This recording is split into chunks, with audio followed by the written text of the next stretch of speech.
He tingut el gust d'estar molts anys compartint alguns espais i puguem visualitzar el que és realment aquesta intel·ligència que és sabuda per tothom. Moltes gràcies. Estic convençuda que avui ens ho passarem realment bé, que és cada vegada, cada vegada Monodes ha sigut un èxit i jo quedo molt contenta, però és que avui ja ho sé, a hores d'ara ja tenim que començar. Gràcies a tots els que veig en pantalla, que sou molts i completament satisfeta. Entenc, Isidre, que et dono la paraula a tu, però sobretot gràcies al que compartiu aquest espai de Monode i sobretot avui tot un honor tindre amb el senyor Andreu Mascolell aquí entre nosaltres. En nom de Node Garraf, moltes gràcies. Endavant, Isidre. Gràcies, presidenta, per continuar complint aquest rigor amb l'horari que sempre ens caracteritza. Doncs de seguida faig una presentació amb qui compartirem aquest espai, per bé que tothom el coneix prou bé i el que digui jo no és més que marcar-ho. El professor Andreu Mascolell, que ha acceptat la invitació com a ponent d'aquest Monode, és barceloní. És una figura reconeguda i de prestigi com a polític, com a economista i també com a professor universitari. És sabut que va ser conseller d'Universitats, Recerca i Societat de la Informació entre el 2000 i 2003 i també conseller d'Economia i Coneixement de la Generalitat de Catalunya entre el 2010 i el 2016. Ell va estudiar Ciències Econòmiques a la Universitat de Barcelona i també a la Universitat de Valladolid, i després va continuar els seus estudis a la Universitat de Minnesota, on es va doctorar l'any 1972.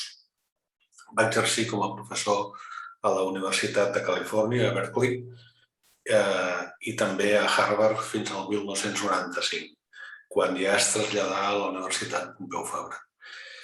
L'any 2006 va ser guardonat, va ser reconegut amb la Creu de Sant Jordi, i abans, l'any 98, havia rebut el Premi Rei Joan Carles I d'Economia. Està considerat com un dels grans microeconomistes actuals i això és un concepte que a mi particularment se m'escapa, però que pel que m'he pogut documentar en diferents fonts també accentua molt la figura d'aquest economista, del professor que avui tenim amb nosaltres. Com és habitual, aquest Monode tindrà una durada d'una hora exactament, fins a la 1. Escoltarem abans que res el professor Andreu Mascolell i després encara tindrem uns minuts per fer consideracions, per fer-li preguntes que ell podrà atendre com a cluenda d'aquesta sessió. Res més que això, professor, de nou, moltes gràcies i quan vostè vulgui l'escoltem. Moltes gràcies. Començo amb dos agraïments a Monode. Una, gràcies per invitar-me i dos, gràcies per donar-me tema lliure, essencialment. Perquè, miri, així això em permet expressar-me en coses que m'agradaria expressar-me però que potser no són de la conjuntura més actual, i així serà. Avui tinc ganes de volar alt i, per tant, parlaré del nostre context més important, que és Europa. El futur nostre és el futur d'Europa i, per tant, els parlaré d'Europa i de 5 aspectes, i del futur d'Europa i de 5 aspectes d'aquest futur d'Europa. Un condicionat per la pròpia dinàmica interna i 4 per els xocs externs, per els factors externs que afecten Europa i que trio, perquè penso que són els més importants, ho podem debatre, la crisi climàtica, l'adaptació als canvis tecnològics, l'adaptació a la globalització i el repte demogràfic. Permeti'm dir que al final no tindré cap inconvenient si m'aterren i si em diuen Andreu, tot això està molt bé, però què passarà la setmana que ve. I llavors ja els hi diré o ja tiraré pilotes fora perquè d'això n'hi he après molt també. A la política això s'aprèn. Començo, doncs, amb el primer factor, que seria la dinàmica interna d'Europa. Europa 27. Perquè Europa ja és Europa 27. Hem perdut la Gran Bretanya. Per mi, la pèrdua de la Gran Bretanya, el Brexit, ha estat una molt mala notícia. Hem perdut, jo soc particularment sensible a això, les millors universitats europees i per mi aquesta és una pèrdua molt greu. Però també hem perdut una sensibilitat. L'any que vaig passar a Europa, el 2010, a la Unió Europea, per mi va ser molt clar. Europa era un equilibri de sensibilitats, reflectida a Europa institucional, un equilibri de sensibilitats.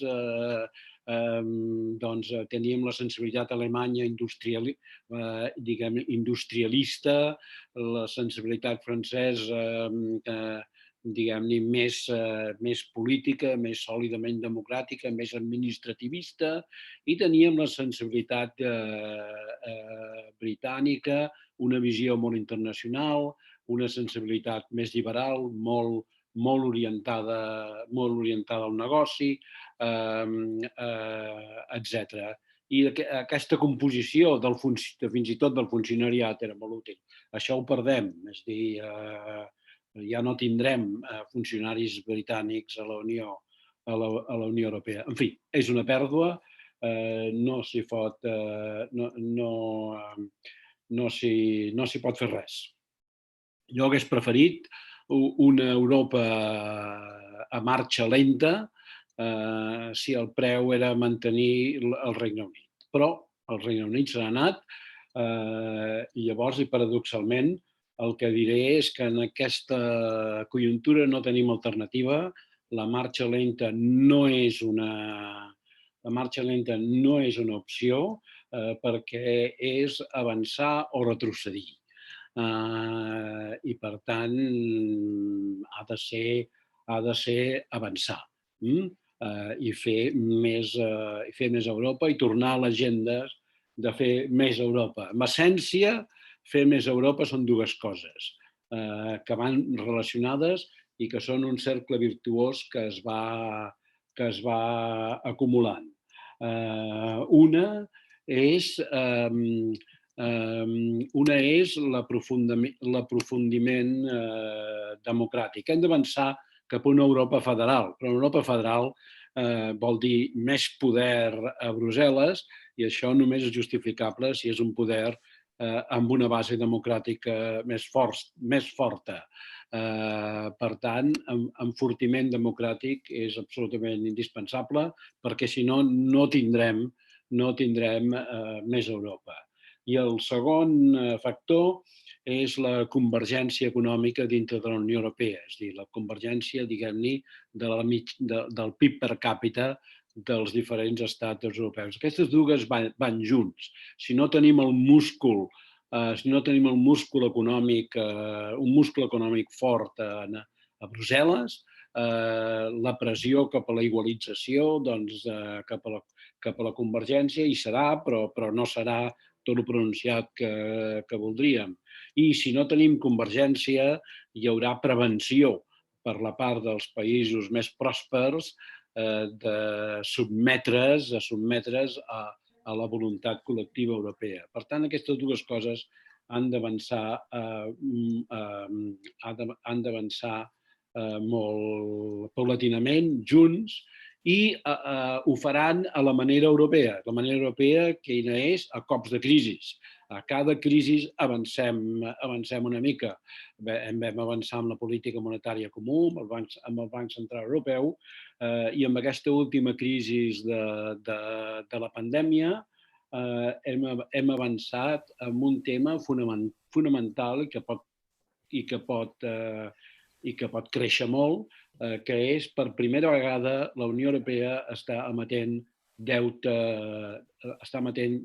conjunt, deute denominada de la Unió Europea. I aquest és un pas molt important, perquè si Europa ha de ser una Europa federal, haurà de tindre un múscul econòmic al centre, i aquest múscul econòmic al centre serà realment fort si es basa en una hisenda independent i, per tant, amb una possibilitat d'emetre deute i també, evidentment, de recaptar impostos per pagar-lo. O sigui que, en aquest sentit, aquesta crisi també ens fa anar endavant. Ara tenim un test d'aquest moment, un test, he dit que era avançar o retrocedir, i una prova d'això és que en aquests moments Europa està rebent un test, una prova, per concretar, d'Hongria i Polònia, i en aquests moments de Polònia. La batalla legal i política que en aquests moments hi ha amb Hongria i Polònia és d'una gran transcendència, perquè, com sabeu, el Tribunal Suprem de Polònia ho ha plantejat en termes molt clars. Es tracta de si predomina la llei europea o predomina la llei de Polònia. Ha de predominar la llei europea, i esperem que aquesta confrontació s'encari, diguem-ne, amb energia, i que aquesta batalla es guanyi. Per guanyar aquesta batalla, Europa té dos instruments. Una és la societat civil polonesa mateixa, o la societat civil húngara mateixa.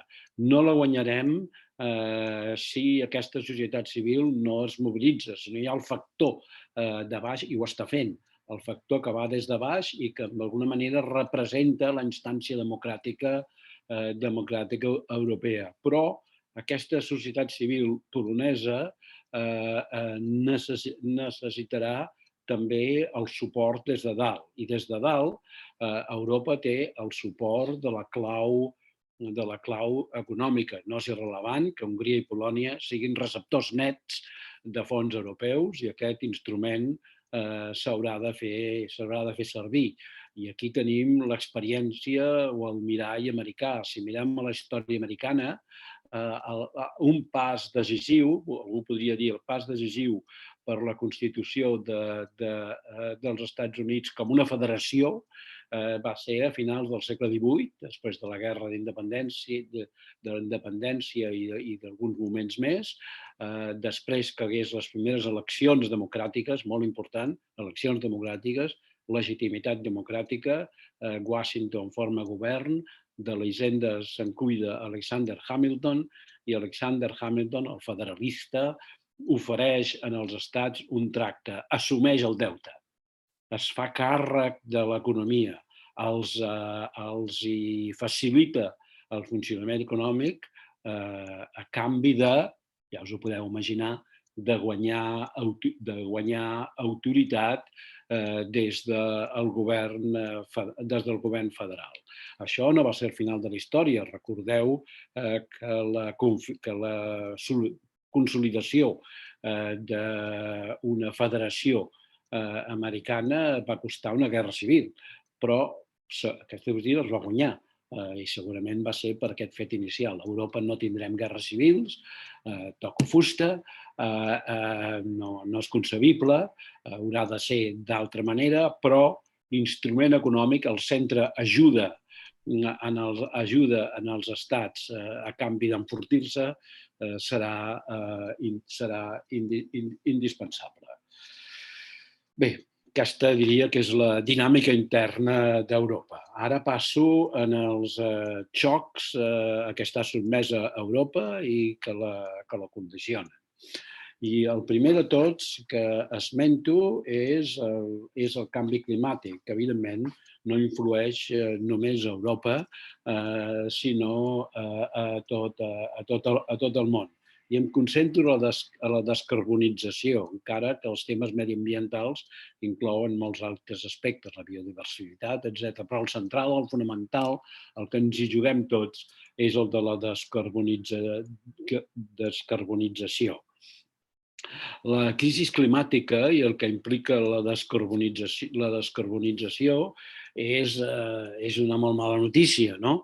En termes estructurals, perquè vol dir que hem descobert que som més pobres, que ens pensaven que teníem un actiu que era l'entorn, que ens acompanyava, i resulta que no ens acompanya tant. Per tant, és com si haguéssim rebut una gran bufetada econòmica. És com si haguéssim patit la destrucció d'una guerra. No ho veiem, perquè el CO2 no ho veu ningú. El CO2 no és smog, el CO2 no es veu. Ens fa molt mal, però és un mal que no es veu d'immediat. I, per tant, les cases segueixen allí. No és una guerra, però és com si ho fos. És com si se'ns hagués destruït les infraestructures, etc. I això em porta, dic que és una mala notícia, però que té un aspecte positiu. El que no es consola és perquè no vol, no? Té un aspecte positiu que és el que un es troba després d'una guerra. Després d'una guerra un es troba amb una destrucció massiva i, per tant, no cal predicar gaire per animar l'economia. Hi ha una tasca ingent a fer, no cal dir fan falta infraestructures, ja ho sabem que fan falta infraestructures. Per tant, resumint, si ens ho prenem en sèrio, si reconeixem que la crisi climàtica ens ha destruït molts actius, llavors tenim un impuls econòmic molt gran cap a la reindustrialització, cap a la construcció d'infraestructures, cap a tota l'activitat econòmica i industrial que requereix la descarbonització. O sigui, podríem tenir el tema de no hi ha la por de que no hi hagin projectes interessants per invertir no hauria de ser. Hi ha projectes interessantíssims en què invertir, que són projectes que, malauradament, no són tant d'anar endavant com d'evitar d'anar enrere. En tot cas, la Unió Europea s'ha apuntat a la lluita contra la descarbonització, no només particular l'objectiu de París, 0 emissions al 2050, i ho ha fet amb entusiasme i amb una certa voluntat de ser-ne campiona.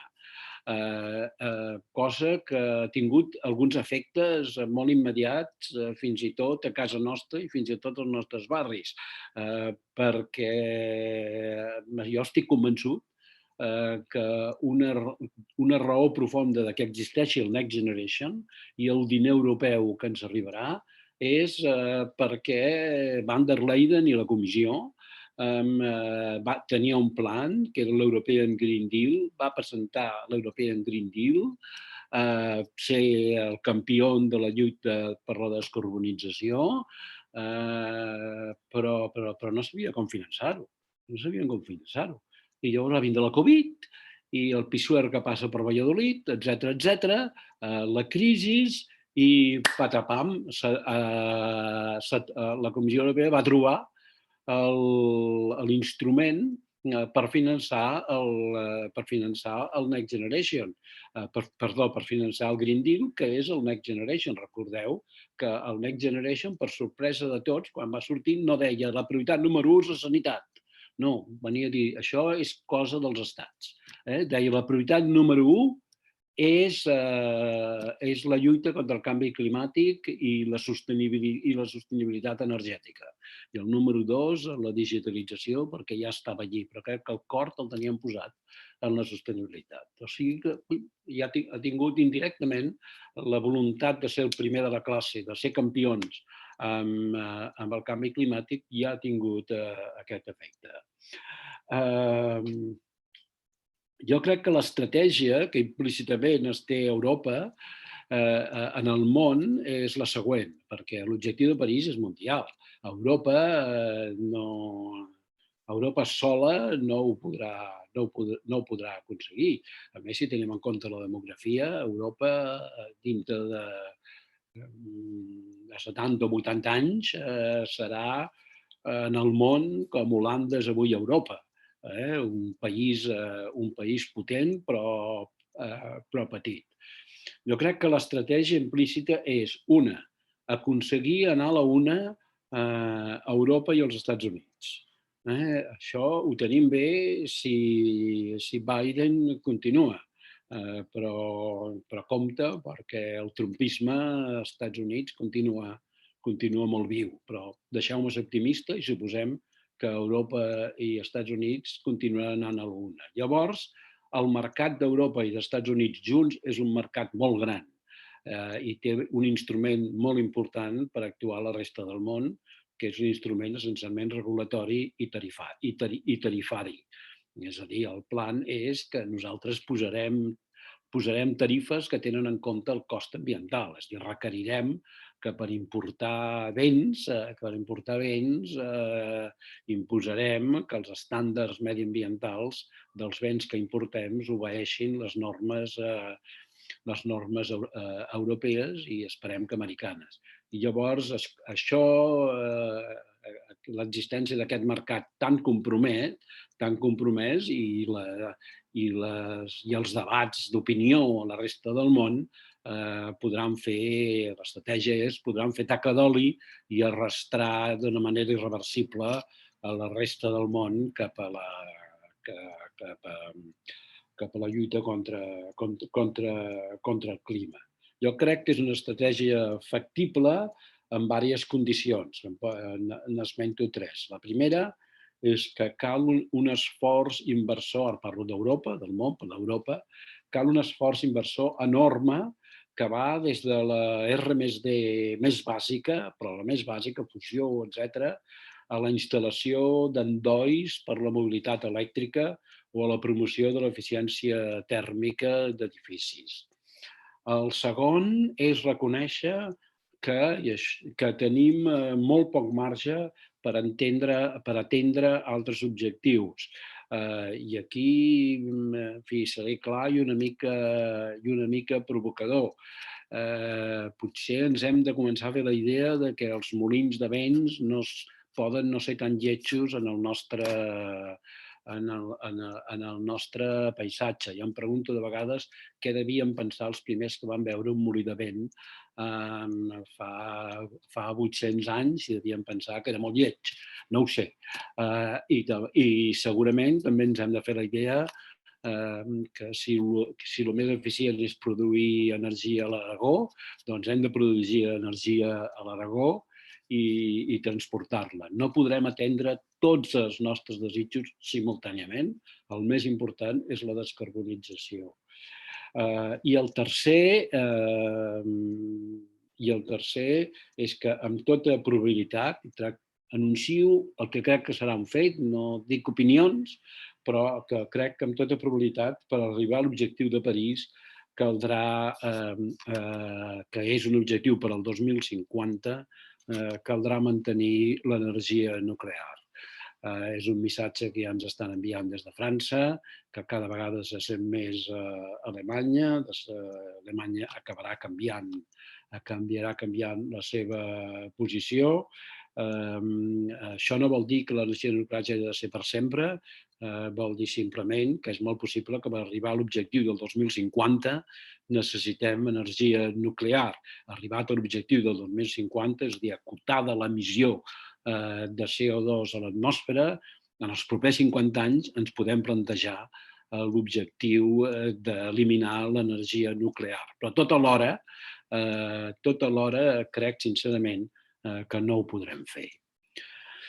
El segon gran xoc, els canvis tecnològics, l'automació, en fi, ja sabeu que l'automació, internet, digitalització, etc. El que fa possible el treball a distància, etc. Crec, és a dir, tot donada la gent que som, el nostre nivell de desenvolupament en el món, donar el repte que tenim, inclòs el repte de la descarbonització, jo parteixo del principi que qualsevol cosa que incrementi la productivitat actual de fet i potencial de l'economia és una cosa bona. És a dir, hem de saber adoptar el màxim de millores científiques, tecnològiques, que augmentin la nostra productivitat. Ho hem de propiciar i aquests avenços han de ser benvinguts. Ara bé, estic totalment d'acord. Fa poc em parlava el Miquel Puig a la presentació d'un dels seus llibres que els avenços tecnològics són causa de disrupció i en particular, almenys en el curt termini, és evident, destrueixen llocs de treball. I això seria absurd negar-ho i, per tant, deixem-ho afirmar d'una vegada per totes, és indispensable disposar de polítiques compensatòries i reparadores cap als damnificats d'aquests canvis tecnològics. En el llarg termini o el mitjà termini no ho sabem quin efecte en tindrà tots aquests canvis sobre la creació de llocs de treball. Jo soc un optimista relatiu. Dic optimista relatiu perquè crec que el mercat crearà llocs de treball amb tipus de treballs nous, però ho soc relatiu perquè no estic segur, no estic convençut de que aquests llocs de treball els creï a salaris desitjables, el que el Miquel Puig en diu els salaris decents. I, per tant, la meva posició seria que si els salaris que crea el mercat no són els adequats per una societat cohesiva i solidària, hem de fer polítiques actives d'ocupació i polítiques actives de renda amb la màxima energia, polítiques d'educació, polítiques de subvencions, polítiques de pensions, polítiques de salari mínim.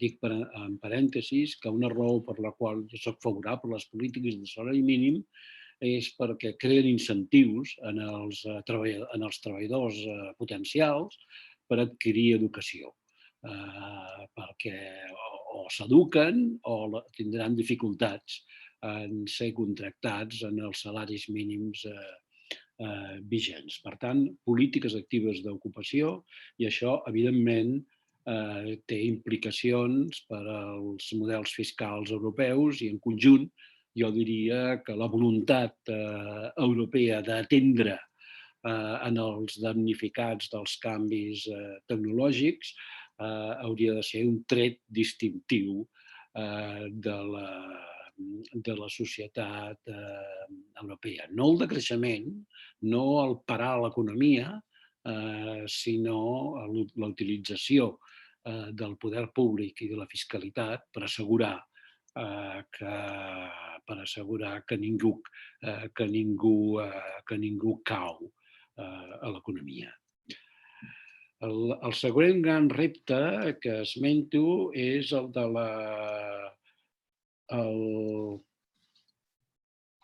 la nova globalització, les grans cadenes de subministre, etc. El fet del món pla, portem coses de tot arreu, etc.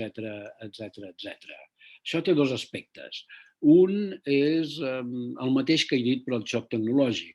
És com un xoc tecnològic. Quan s'expandeix el mercat mundial és com si fos una nova tecnologia. I, per tant, tot el que jo he dit sobre el xoc tecnològic s'apliquen al xoc de globalització, inclosa que són causes de disrupció i que cal atendre en els damnificats. Però hi ha un aspecte més específic que hem vist en aquesta darrera crisi i que estem veient també en l'evolució geopolítica del món, que és que la globalització crea fragilitat amb l'abastiment, crea trencaments de les cadenes de pot quedar trencament de les cadenes d'aprovisionament, d'abastament, i això és un problema. Això ho estem veient ara, això sí que és del dia, i que ja no vol alt, vol baix. Ho estem veient, per exemple, amb la vacuna. El cas potser més frapant és el del COVAX. COVAX va ser la vacuna que es va instaurar internacionalment per part de l'Organització Mundial de la Salut i l'Organització de les Nacions Unides per assegurar que les vacunes arribessin a tot el món simultàniament. Això ha fracassat, no està passant. No està passant. I ha fracassat per moltes raons. Una és els països més rics, doncs naturalment han volgut assegurar la seva població, però no són només els països més rics. De fet, una raó fonamental que el COVAX ha fracassat és que la Índia va fer el mateix. La Índia, a pesar de que la Índia s'havia especialitzat en la producció de vacunes i que, per tant, li va molt a la Índia a mantenir la seva posició en la fabricació de vacunes, a pesar d'això va tancar les fronteres a la sortida de les vacunes. És a dir, va decidir que no podia exportar més vacunes. Això tindrà conseqüències econòmiques greus per la Índia, perquè passarà a ser un proveïdor poc segur. Però això és el que va fer i el resultat ha sigut el fracàs del COVAX i una diferència molt gran, una diferència molt gran amb els nivells de vacunació. Un altre, com sabeu, un altre exemple són els xips. Un pensa, a qui se li va acudir que es podia permetre o no es van obrir senyals d'alarma de que la punta de la fabricació més sofisticada de xips estigués a Taiwan, és a dir, en un punt calent de la geopolítica mundial, no és només Taiwan, és Corea del Sud, etc. Això ho estem reparant, però trigarà anys. Trigarem anys en assegurar que Europa i els Estats Units tenen un nivell d'autosuficiència mínima en xips, etc. Per tant, ens movem cap a una situació de més autosuficiència que fàcilment podria anar a un extrem indesitjable, perquè cada vegada més sentim coses que a mi em semblen poc raonables, com Catalunya ha de ser autosuficient en energia. Per què Catalunya ha de ser autosuficient en energia? Estem a Europa. En tot cas, qui ha de ser autosuficient en energia és Europa. Jo em refio de que Europa no ens deixarà penjats si tenim un problema d'energia. Per alguna cosa estem a Europa. Potser soc un ingenu, però de vegades sentim que cada edifici ha de ser autosuficient en energia, etc. Jo crec que això és portar-ho a l'extrem i, per tant, penso que el que anirem cap al futur és cap a cercar i trobar un equilibri entre dos punts de vista extrems. Un punt de vista és cercar l'autosuficiència amb tot, l'altre punt de vista és considerar que el problema de la seguretat i de la mínima sobirania, però fonamentalment seguretat, el problema dels xips o de les vacunes, no és un problema en absolut, que el món és com si fos Europa. No, el món no és com si fos Europa, és més fràgil, fins i tot a Europa tenim fragilitats, per tant caldrà trobar un equilibri. En la cerca d'aquest equilibri tampoc hem d'oblidar que la divisió internacional del treball no és un tema només econòmic. Aquí també hi entren les consideracions, diguem-hi, morals, de cohesió i de solidaritat internacional. El nord no es pot tancar al sud i a les coses que poden afavorir el sud del món. Per tant, això ho hem de tenir en compte. I tampoc es pot tancar en els interessos geopolítics. No vull entrar en les rivalitats internacionals, però això importa i de vegades cal fer coses internacionals per raons geopolítiques. Perdoneu, disculpeu el soroll, però estan fent obres al pis de dalt. Passo a l'últim dels reptes, que és el repte demogràfic, i aquí no em puc estar de... És a dir, aquest és un que m'obsessiona força i us parlo del contrast entre Europa i Àfrica.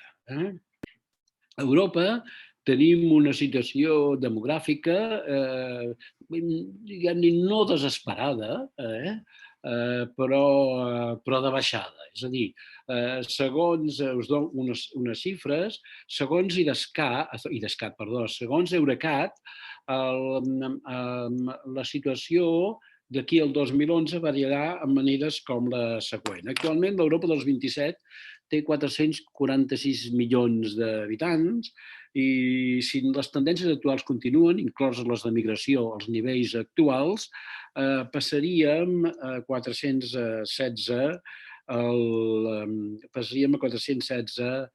2100, el qual vol dir que si volem mantenir la població actual hem de tenir una norma d'immigració més generosa que l'actual. La mediana d'edat, és a dir, el punt mig amb edats on la meitat de la població és més gran i la meitat de la població és més baix, d'aquí a finals de segle variaria amb 5 anys. O sigui, no en mitjana, en mediana seríem 5 anys més grans. O sigui, a Europa, amb les tendències normals d'ara, Europa s'envelleix, a Europa baixa la població algo menys d'un 10%. Una tercera xifra, i amb això acabo, els més grans de 65 anys passarien en aquest període de ser aproximadament el 20% de la població europea a ser el 30% de la població europea. Això planteja un repte per les pensions. Potser no és un repte tan dramàtic com de vegades diem, però és un repte certament per les pensions, perquè de cara a finals de segle passaríem a tenir, per exemple, menys de 2 persones treballant amb tendències modernes que amb les normes, extrapolant les normes actuals, respecte a cada persona més gran de 65 anys. Com que la productivitat augmenta, doncs potser ens ho podríem fer, sobretot si treballéssim fins als 70 anys. O sigui, no és quelcom desesperat el de les pensions, però certament el tema de les pensions s'alleugeria molt si tinguéssim una població que no envelleixi. Ara parlem de l'Àfrica, parlem del món. La població del món continua augmentant i es calcula que pel 2100 podria arribar fins i tot a 10.000 milions de persones. Per això deia que amb les tendències actuals Europa serà com Holanda, com Holanda Europa és avui. I això... Però parlem de l'Àfrica, perquè a mi em fascina l'Àfrica. Miro el mapa i penso, si mirem el mapa sense Àfrica, som diguem-ne, Catalunya, Barcelona, Espanya, som perifèrics al món i som perifèrics a Europa. Però quan pensem en el que serà Àfrica en el futur, som el centre del món. Mireu, l'Àfrica subsahariana, ja no parlo de la Mediterrània, subsahariana, l'Àfrica subsahariana avui en dia representa el 12% de la població mundial. Són uns 900 milions d'habitants. Extrapolant raonablement les tendències actuals, el 2100, i ara us demano que per un moment penseu, abans que jo us ho digui, quina proporció de la població mundial serà la població subsahariana. Penseu-hi, apunteu-ho, ho feu, 1, 2, 3, apunteu la xifra que heu donat. Doncs bé, ara us ho dic, 33% de la població del món. Una de cada 3 persones a l'any 2100 serà subsahariana. pràcticament tot, no tot, però pràcticament tota la població addicional que hi haurà a Europa respecte a l'actual serà africana, subsahariana i també mediterrània. I Àfrica creix, o sigui que si pensem estrictament en termes de mercat, és un mercat immens el que ens està obrint en el nostre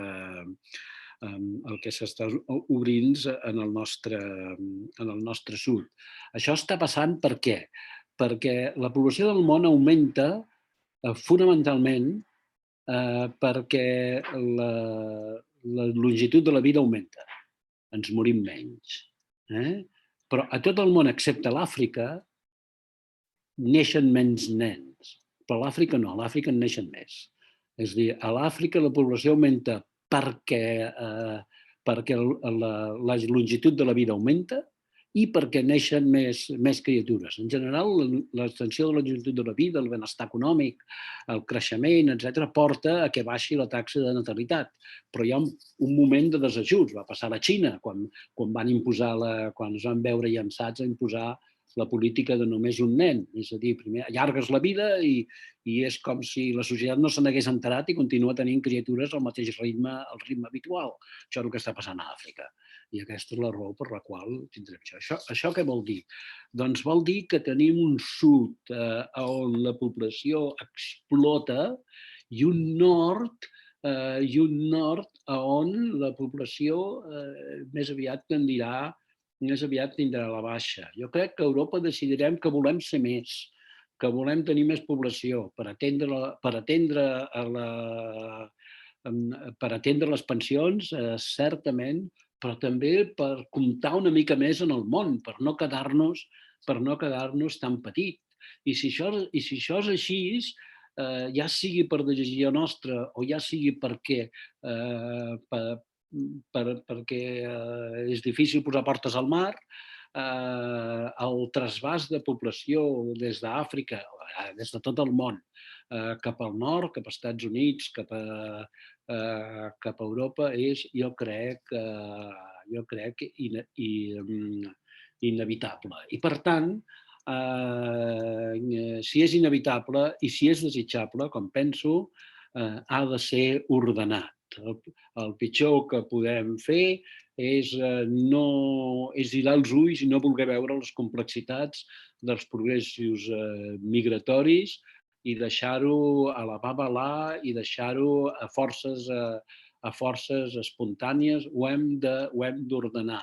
Jo crec que hem de tenir a Europa una política més generosa d'immigració, però una política ordenada d'immigració. I amb això acabo. Jo crec que us he dit que desitjava veure una Europa més federal, una Europa amb una distribució territorial més equilibrada de la riquesa, una Europa molt compromesa amb la descarbonització, totalment compromesa amb el progrés científic i tecnològic i amb esperit productivista, una Europa més autosuficient però no aïllada i certament solidària, i una Europa oberta a la immigració, ordenada. I amb això em sembla que m'he pres una mica més m'he pres els 40 minuts que m'havíeu donat. Moltes gràcies. Moltes gràcies, professor. Sí, a més, la Pilar, que ha estat molt fidel a tota la seva exposició. Ens quedem amb el seu optimisme relatiu, com vostè ho descriu, però també amb totes aquestes alertes i prevencions que hauríem de tenir en relació amb aquests tres grans reptes, la descarbonització, la globalització i aquesta preocupació i al mateix temps oportunitats, segons com es miri, del fenomen demogràfic, d'aquests contrastos entre el continent africà i europeu. Bé, ens queden alguns minuts encara per intervencions que vulgueu fer. Us demano que siguin breus en qualsevol cas. per escalfar una mica aquest últim moment de debat, sí que li demano a la meva companya Iolanda Vallès que llegeixi algun comentari que algú ja ha escrit, en concret en Salvador Isern, del Col·legi d'Enginyers, doncs ens ha deixat escrit en el xat. Iolanda. Bon dia a tots. La pregunta és: com veieu el panorama energètic europeu amb l'hivern per davant, amb les indústries que no poden pagar els preus actuals de l'energia? Ha estat nefasta la política pro-Estats Units i en contra de Rússia de fer contractes a curt per comptes de llarg termini, així com altres condicionants polítics d'interès bàsicament d'Estats Units? Quan Rússia sempre ha complert correctament els seus contractes comercials de venda de gas natural, mentre que Estats Units ha deixat una mica l'estacada a Europa al desviar els seus vaixells de gas natural inicialment destinats a Europa cap a Àsia, perquè allà paguen millor. Bé, evidentment, la persona que em pregunta coneix un tema que jo no conec bé, o sigui que jo no li puc opinar sobre el tema. Implícitament algú he dit quan he parlat de la inseguretat amb els temes d'abastament. Amb energia és clar que Europa té un problema seriós d'abastament i un problema d'inseguretat a l'abastament, i per això em sembla que seria un objectiu raonable per a Europa, raonable però no immediat, no pot ser immediat, el ser autosuficient o quasi autosuficient amb energia. És a dir, una cosa que hem après és que en coses absolutament essencials, si hi ha crisis, pots quedar-te, com diu la pregunta, a l'estacada. Ara bé, això no passarà ni avui ni demà. Dependrà de l'extensió de les energies renovables, dependrà de temes tecnològics forts, veurem què passa en el futur amb la fusió, dependrà de si ens reconciliem o no amb l'energia nuclear, i això dependrà de les noves modalitats de generadors nuclears. Si aquests es demostren eficients i segurs, la meva predicció seria que es generalitzaran. I si França s'hi llança, França és Europa, no veuria raó per la qual a França ho facin i aquí no ho puguem fer, o Alemanya no ho faci. Però a mig termini crec que l'única via per l'autosuficiència energètica aniria per aquí. I respecte al que he dit del preu de l'energia, petites empreses, hem de tenir en compte el següent. L'energia és cara perquè és escassa. I si estem dient que volem descarbonitzar, l'energia feta amb carbó ha de ser més cara. No li donem voltes. Això què vol dir? Que la política de cara a l'hivern ha de ser fonamentalment una política, evidentment, de buscar el màxim de disponibilitats, però ha de ser una política també d'atendre els vulnerables. És a dir, no podem aspirar a que l'energia sigui més barata per tothom. Podem aspirar, i ho hem d'aconseguir, que l'energia sigui més barata per als que tenen risc de vulnerabilitat, és a dir, per als que tenen menys.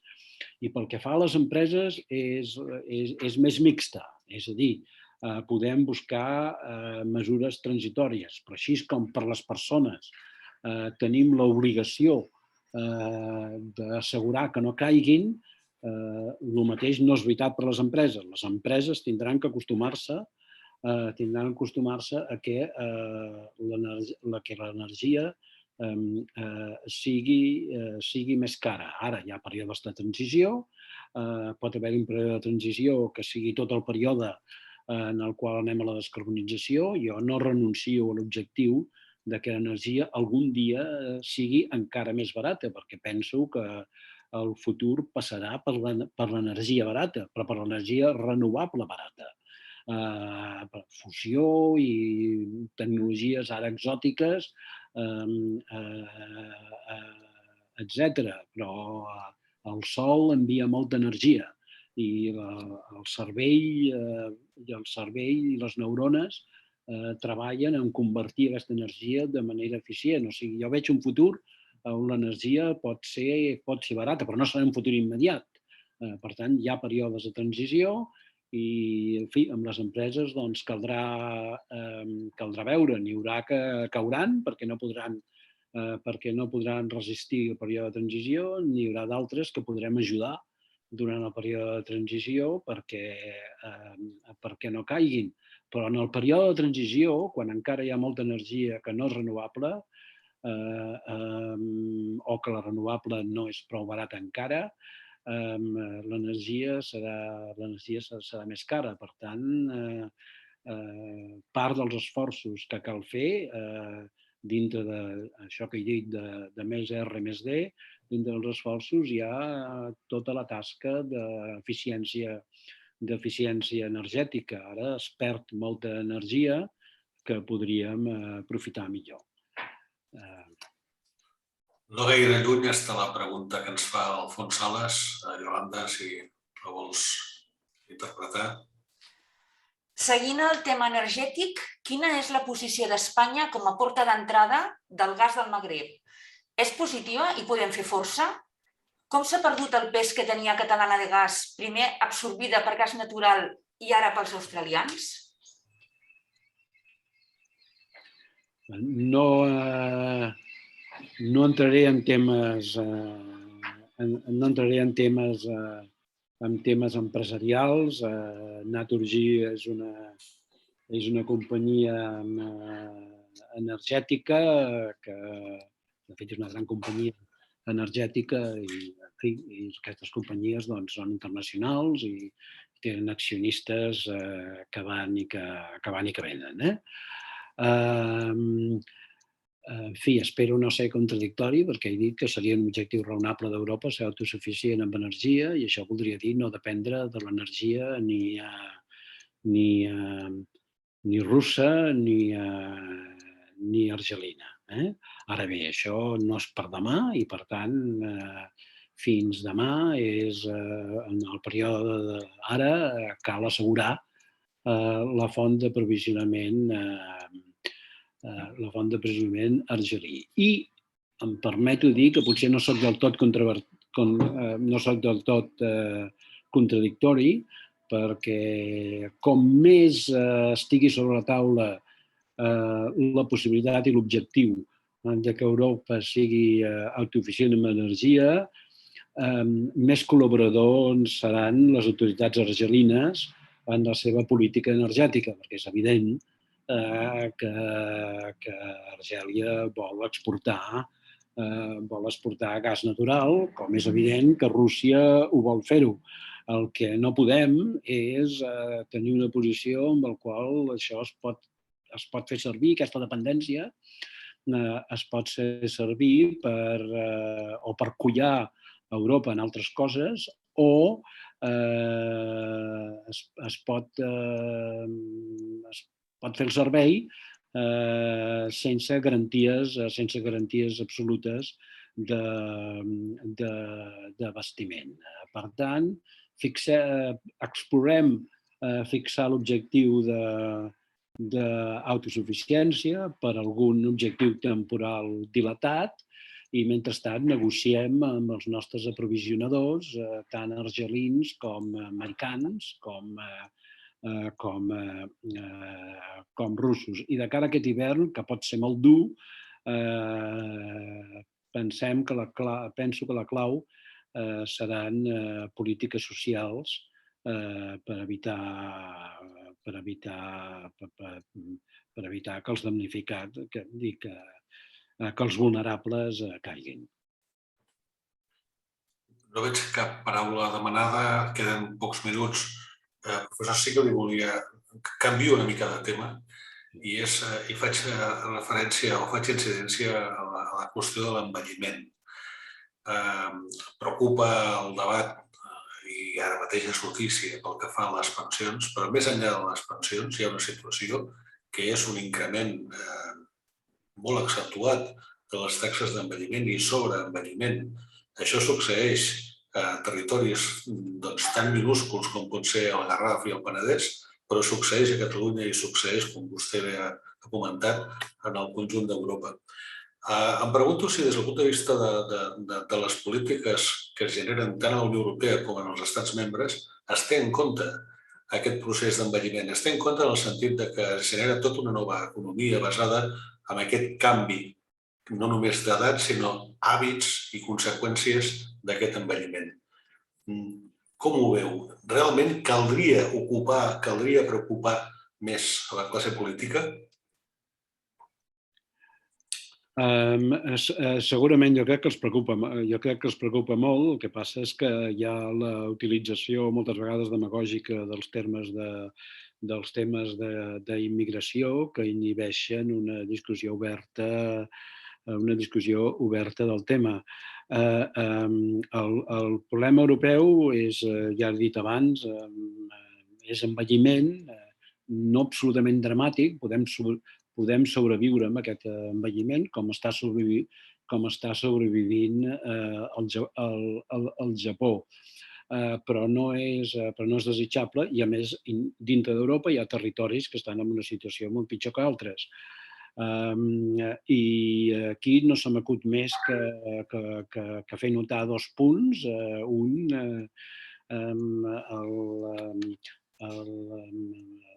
La cultura del teletreball i les tecnologies del teletreball han de poder permetre més diversificació territorial. Jo crec que la gent aspirarà a viure a residències amb més espai, amb més verd al voltant, amb un aire més pur. Això afectarà a suficient gent si tenen bones comunicacions telemàtiques i també de transport, perquè potser caldrà anar a Barcelona una vegada a la setmana, i si hi ha equipaments educatius i de salut. I, per tant, per aquest equilibri territorial, penso que aquests 3 factors, connectivitat, educació i salut, són fonamentals per atraure gent jove, local, que pugui veure beneficis en viure, i, en fi, també podria esmentar habitatge. En fi, tots ho sabem, no estic dient res que no sabem. I segon, la immigració. Clar, la immigració, quan algú ve a Europa pot anar a tot arreu, això sempre és típic en immigració, però jo recordo que moltes vegades els països d'immigració, podria pensar en Estats Units o la meva dona és xilena, en Xile, la política d'immigració l'han feta amb incentius territorials. Per exemple, vingueu a Xile i us donarem facilitats per instal·lar-vos en el sud, on hi ha moltes terres a cultivar, etc. Segur que al cap d'un temps la meitat dels que s'han anat al sud ja estan a Santiago de Xile. Però alguns es queden i certament avui en dia un pot veure en el sud de Xile el producte d'aquestes polítiques immigratòries. Això Europa no ho ha fet i segurament no ho pot fer-ho, perquè imagineu-vos que Europa digués ara admetem immigrants, però per anar a Letònia. I dic Letònia perquè és el país dels 27 on les previsions de l'Eurecat, ho vaig mirar-ho ahir, preveuen una caiguda més gran de la població, fins i tot 40%. En fi, això Europa no ho pot dir-ho, pot dir-ho el govern de Letònia. En fi, no puc dir-li més.